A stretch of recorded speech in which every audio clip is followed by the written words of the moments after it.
देखिए, अब हम लोग एक नया चैप्टर पढ़ेंगे जिसका नाम है माध्य, माध्यिका और बहुलक।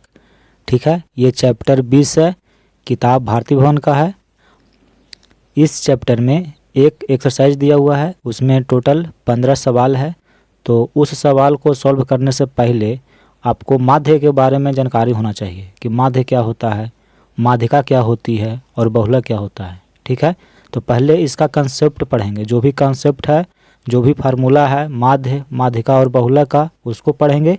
उसके बाद जो भी क्वेश्चन दिया हुआ है उसको सॉल्व करेंगे। देखिए, माध्य, माध्य को इंग्लिश में मीन बोलते हैं या अरिथमेटिक मीन भी बोलते हैं। ठीक है, यहाँ देखिए माध्य, माध्य बोलिए या समांतर माध्य बोलिए, दोनों एक ही शब्द है।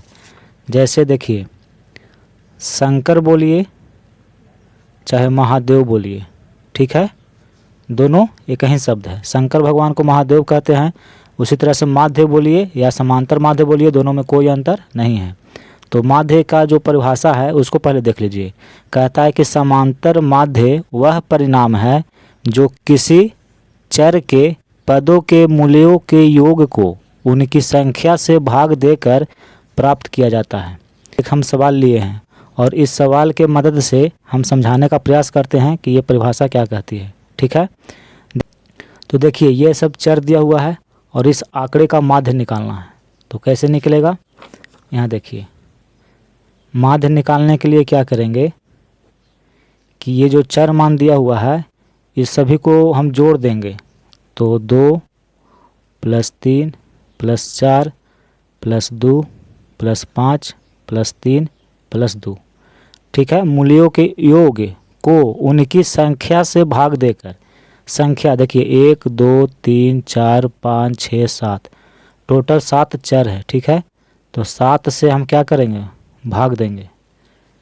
अब इसको जोड़िए, 2 3 5, 5 4 9, 9 2 11, 11 5 16, 16 3 19 और 2 21, बटा में 7 है तो 7 या 21, यानी कि ये जो चर मान दिया हुआ है इसका माध्य है 3।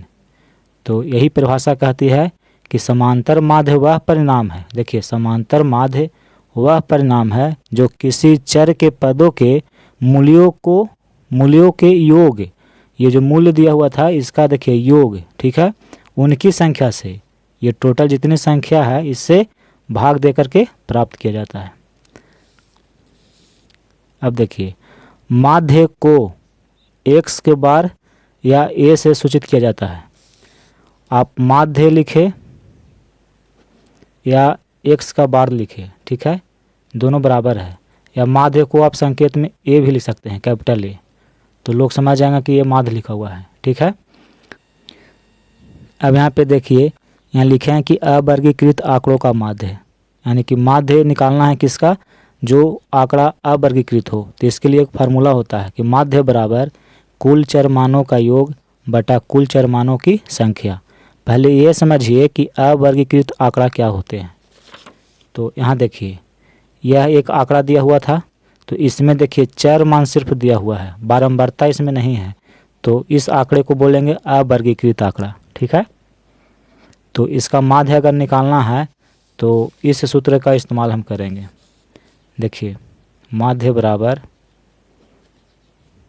कुल चर मानों का योग बटे कुल चर मानों की संख्या। ठीक है, जितने भी चर मान दिए गए हैं इसको जोड़ दीजिए और इसकी संख्या से भाग दे दीजिए, तो इसका माध्य निकल जाएगा। तो ये सूत्र होता है अवर्गीकृत आंकड़ों का माध्य। अब आगे देखिए, वर्गीकृत आंकड़ों का माध्य निकालना। अगर आंकड़ा वर्गीकृत दिया हुआ है तो उसका माध्य कैसे निकालेंगे, तो उसके लिए सूत्र होता है सिग्मा fx बटा सिग्मा f। f क्या है, तो देखिए f है बारंबारता और x क्या है, तो x है चर मान, यानी कि चर मान और बारंबारता दोनों दिया हुआ है, तो समझ जाइएगा कि वो आंकड़ा वर्गीकृत आंकड़ा है। ठीक है, और वर्गीकृत आंकड़ा का माध्य निकालने के लिए आप इस फार्मूला का इस्तेमाल करेंगे। देखिए, इसका मतलब क्या होता है, इसका मतलब होता है सिग्मा। ठीक है, ये जो आप देख रहे हैं सिंबल, इसको बोलते हैं सिग्मा, जिसका मतलब होता है जोड़ना। ठीक है, यहाँ देखिए नोट, नोट में हम लिखे हैं कि माध्य को औसत भी कहा जाता है। ठीक है, माध्य बोलिए या औसत बोलिए, दोनों में कोई अंतर नहीं है। तो एक हम माध्य निकालते हैं जो आंकड़ा वर्गीकृत हो।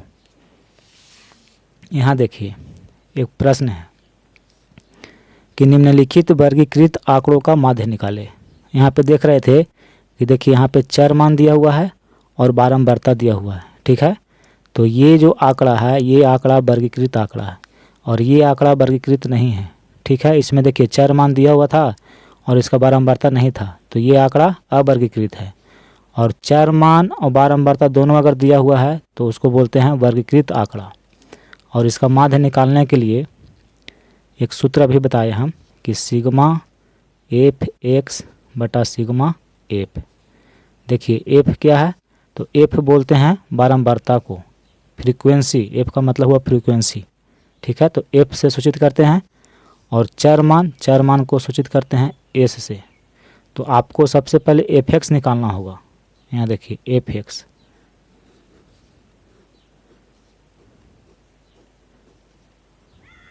एफ एक्स का मतलब हुआ कि बारंबारता और चर मान दोनों को गुना कर दीजिए। तो 2 को 3 से गुना करेंगे तो 6 होगा। फिर देखिए 3 को 2 से गुना करेंगे 6, 4 को 1 से गुना करेंगे 4, 5 को 1 से गुना करेंगे 5। सिग्मा एफ एक्स, इसका मतलब हुआ कि जो ये एफ एक्स आप देख रहे हैं इसको सभी को जोड़ दीजिए। सिग्मा का मतलब होता है जोड़ना। तो 6 6 12, 12 4 16, 16 5 21, यानी कि सिग्मा एफ एक्स का मान 21 है। और सिग्मा एफ यानी कि जो ये फ्रीक्वेंसी देख रहे हैं इसको भी जोड़िए। तो देखिए 3 2 5, 5 1 6, 6 1 7। ठीक है, तो माध्य बराबर होता है सिग्मा एफ एक्स बटा सिग्मा एफ।